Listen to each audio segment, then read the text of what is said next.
This time he decided to try the stock of a theatrical company in the hope of finding not only clothes but also something that would hide the empty space and above his shoulders. Shivering with cold, he hurried to Drury Lane, the center of the theatre world. अब next time जब वो उसको assistants ने देख लिया and वो एक बार फिर से बिना कपड़ों के नंगा हो चुका था, ठीक है, बेर हो चुका था and it was chill of January. So अब उसने ये डिसाइड किया कि वो अब किसी थिएटर कंपनी की लेन में घुसता है वहाँ से, क्योंकि इसको पूरा जो स्टॉक है वो इसको मिल जाएगा, बैंडेजेस वगैरह, नोज़ वगैरह जो भी इसको हाइड करने के लिए मिलेगा। And finally he entered in Drury Lane, ठीक है। He soon found a suitable shop. He made his way invisible upstairs and came out a little later wearing bandages around his forehead, dogs, glasses, false nose, big bushes, side whiskers. अब उससे उसने एक जो shop देखी वहाँ पे theatrical, उस लेन के अंदर, ड्रूरी लेन के अंदर उसने एक शॉप देखी, जो उसमें घुस गया एंड इसने जब ये सीढ़ियों के अंदर गया तब इसको तो कोई नहीं देख रहा था, लेकिन उसके बाद जब ये वापस आया तो इसने अंदर से क्या क्या पहन के ये वापस आ रहा था। इसने बैंडेजेस पहनी हुई थी पूरे अपने माथे को और उसके नीचे इसने चश्मा लगाया हुआ था, ठीक है, विस्कर्स लगाई हुई थी, एक फॉल्स नोज़ लगाया हुआ था, ठीक है, और साइड में बड़ी बड़ी विस्कर्स इसने लगाई हुई थी एंड ए लार्ज हैट, और ऊपर सर पे एक बड़ा हैट पहना हुआ था इसने। To escape without being seen, he curiously attacked the shopkeeper from behind. चूँकि काउंटर पे जो बैठा हुआ शॉपकीपर था पीछे से आते ही अंदर से कपड़े वगैरह पहन के इसने उस पर अटैक की ताकि इसको ये देख ना पाए या इसको पकड़ ना पाए। After which he robbed him of all money he could find. उसके बाद जितने भी वहाँ पे पैसे थे वो सब इसने चुराए और ये भाग गया। Eager to get away from crowded London, he took a train to the village of Hipping. रोज़ रोज़ ऐसा करने थे, अब ग्रिफिन तंग आ चुका था and he wanna left this crowded place and he wanna go somewhere out from this crowded city. अब वो इस भीड़ भाड़ वाली सिटी से बाहर जाना चाहता था, इसलिए उसने अब इपिंग जाने की सोची। इपिंग एक गांव का नाम है, उस गांव में जाने का सोचा इसने, ट्रेन ली और वहाँ निकल पड़ा। Where he booked 2 rooms at the local inn, जहाँ पे इसने वहाँ एक लोकल जो इन था, inn is like hotel but it's little different.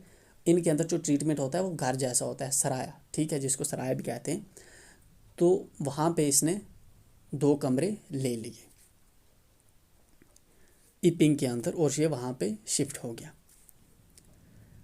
The arrival of a stranger at an inn in winter was in any case an unusual event.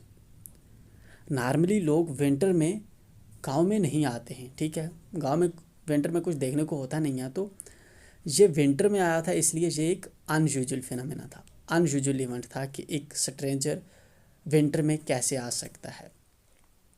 ठीक, stranger का मतलब होता है अजनबी, जिसको कोई जानता, जान पहचान जिसकी ना हो, ठीक।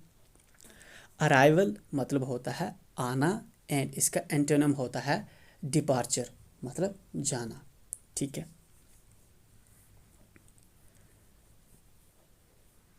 ए stranger of such uncommon appearance set all tongues waging. इसकी जो अपीयरेंस थी वो बिल्कुल अनकॉमन थी। यूजली लोग होते हैं, ठीक है, उन्होंने कपड़े पहने होते हैं लेकिन इतने भी ज़्यादा कपड़े नहीं पहने होते जिस तरह कोई थिएटर का करैक्टर हो, अपना फेस भी ढका हुआ है, आँखें भी, मूछें, सब कुछ, नोज़ वगैरह तक सब कुछ ढक के रखा है, तो इट्स समथिंग स्ट्रेंज। ऐसी स्ट्रेंज अपीयरेंस को देखकर सभी लोग आपस में कानाफूसी वगैरह करते रहते थे कि आखिर कौन हो सकता है, क्यों आया है, क्या कर रहा है, ठीक है, जैसा गांव में होता है usually.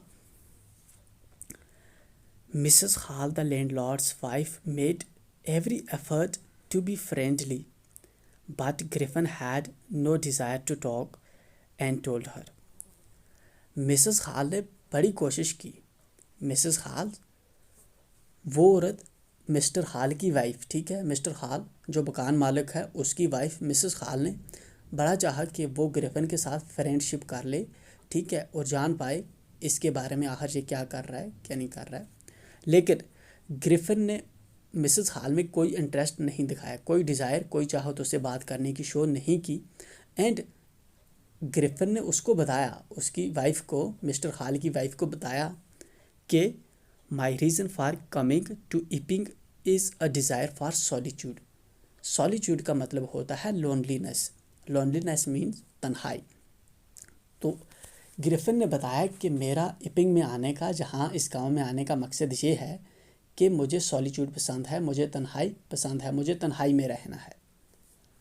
I do not wish to be disturbed in my work, besides an accident has affected my face.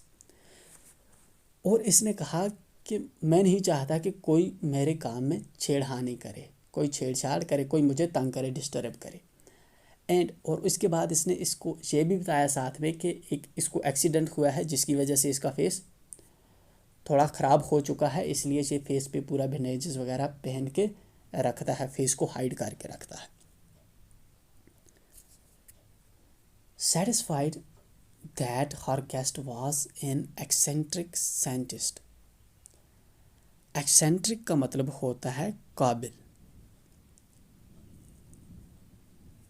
इसकी वजह से, इसकी एक्सप्लेनेशन की वजह से जो मिसेस खाल थी वो सेटिस्फाई हो चुकी थी। और इसके अलावा भी मिसेस खाल को लगता था, and in view of the fact that he had paid her in advance, और इसके बाद भी जो ग्रिफिन था इसने अपनी पेमेंट एडवांस में कर दी थी रेंट की, तो इससे मिसेस खाल को ऐसा लगने लगा कि he is a good person, ठीक है, वो कोई धोखे वाला आदमी नहीं हो सकता।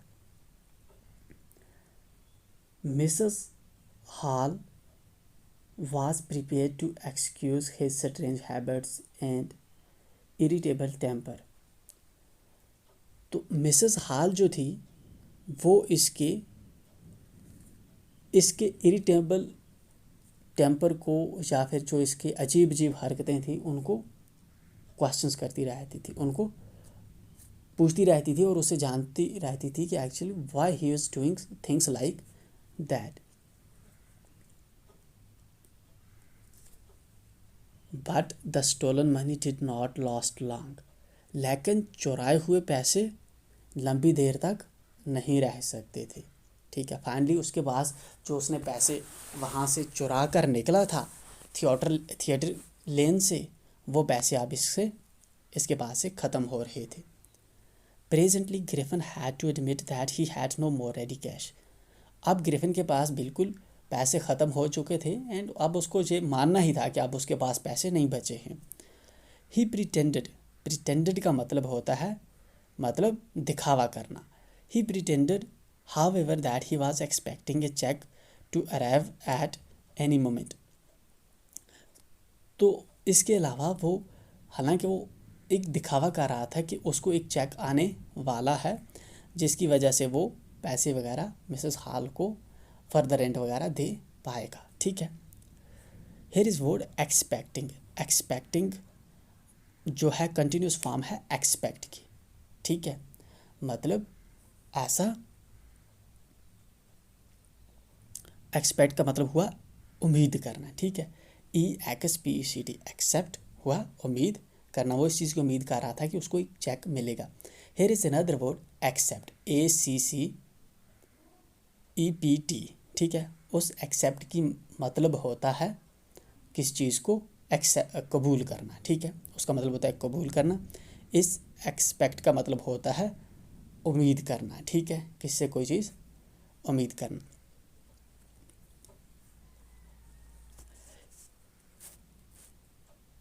इसके अलावा एक और एक्सेप्ट होता है, EXCEPT एक्सेप्ट। इस एक्सेप्ट की मीनिंग होती है किस चीज़ को एक्सक्लूड करना, निकालना, अलग करना, ठीक है। So there are 3 accepts, ACCEPT accept कबूल करना, EXPECT एक्सपेक्ट उम्मीद करना, EXCEPT, एक्सेप्ट, किसी चीज़ को एक्सक्लूड करना। यूजली ये तीनों वर्ड्स डिफरेंट हैं, ठीक है, बट अक्सर आदमी इन तीन वर्ड्स में कंफ्यूज होता रहता है कि किसकी क्या मीनिंग है। शॉर्टली आफ्टरवर्ड्स ए क्यूरियस एपिसोड अकर्ड। इसके बाद कुछ देर बाद ऐसा होता है कि एक अजीब चीज़ होती है, ठीक है, एक अजीब एक्सीडेंट होता है या हादसा होता है। What was that? Very early in the morning a clergyman and his wife were awakened by noises in the study. Awaken word बना है अवेक से, अवेक का मतलब होता है जागना, ठीक है। बहुत सुबह सुबह एक क्लर्जीमैन और उसकी वाइफ को अपने स्टडी रूम से किसी नॉइज की आवाज़ आती है। Creeping down stairs they heard the chink of money being taken from the clergyman's desk. तो अब जो क्लर्जीमैन था वो धीरे धीरे करके नीचे आ रहा था, ठीक है, अपनी सीढ़ियों से नीचे आ रहा था स्टडी रूम के अंदर, ताकि वो देखे एक्चुअली यहाँ पे कौन पैसे चुरा रहा है, यहाँ पे किस चीज़ का आवाज़ आ रही है। तो जब वो नीचे आ रहा था उसको ऐसा लगा कि कोई इसके डेस्क से पैसे चुरा रहा है। Without making any noise and with a poker grasps firmly in his hand the clergyman flung open the door. तो चुपके से आकर इसने जल्दी से दरवाज़ा खोला एंड उसने कहा सरेंडर, जो भी हो सरेंडर कर जाओ, ठीक है। बिना किसी शोर के इसने जल्दी आकर दरवाज़ा खोला कि अंदर कोई चोर है ताकि ये इसको पकड़ पाए। Then so his amazement he realized that the room appeared to be empty। लेकिन अब उसको लगा कि जहाँ पे एक्चुअल में उसको ये देखकर हैरानी हुई कि एक्चुअल में जहाँ पे कोई भी नहीं है, रूम तो पूरा खाली है। अमेजमेंट वर्ड अमेज से बना है, दिस विच मीन्स हैरानी, ठीक है। तो इसको ये देखकर हैरानी हुई कि रूम के अंदर तो कुछ भी नहीं है, लेकिन वहाँ से शोर आ रहा था और डिस्क से पैसे भी चोरी होने की आवाज़ आ रही थी। He and his wife looked under the desk and behind the curtains and even up the chimney। इस क्लर्जीमैन ने और उसकी वाइफ ने डेस्क के नीचे देखा, पर्दों के पीछे देखा और चिमनी के ऊपर भी देखा, लेकिन वहाँ पे कोई भी नहीं था, पूरा रूम खाली था। There wasn't a sign of anybody। यहाँ पे किसी भी आदमी का कोई निशान नहीं था। Yet the desk had been opened and the housekeeping money was missing। लेकिन इसके बावजूद भी, जहाँ चूँकि रूम के अंदर कोई था भी नहीं, लेकिन उसके बावजूद भी जो डिस्क था वो ओपन था, खुले का खुला था, लेकिन पैसे उसमें नहीं थे, पैसे चोरी हो चुके थे। एक्स्ट्रॉर्डिनरी अफेयर, बड़ी अजीब बात है। The clergyman kept saying for the rest of the day। ठीक है, तो ये पूरे दिन कंफ्यूज हो गया था कि इसके पैसे कैसे चोरी हो गए जबकि रूम के अंदर कोई था भी नहीं। But it was not an extraordinary as the behaviour of Mrs Hall's furniture a little later that morning. ये वाक़ा जो था, ये इंसिडेंट्स कोई इतना अजीब नहीं था, इसके बजाय जो इंसिडेंट्स मिसेस हॉल के फर्नीचर के साथ हुआ, दैट मीन्स मिसेस हॉल के फर्नीचर के साथ, तो इससे भी अजीब जो सिचुएशन हुई, इंसिडेंट्स हुई, वो इससे भी ज़्यादा अजीब और हैरान करने वाली थी। ठीक है, सो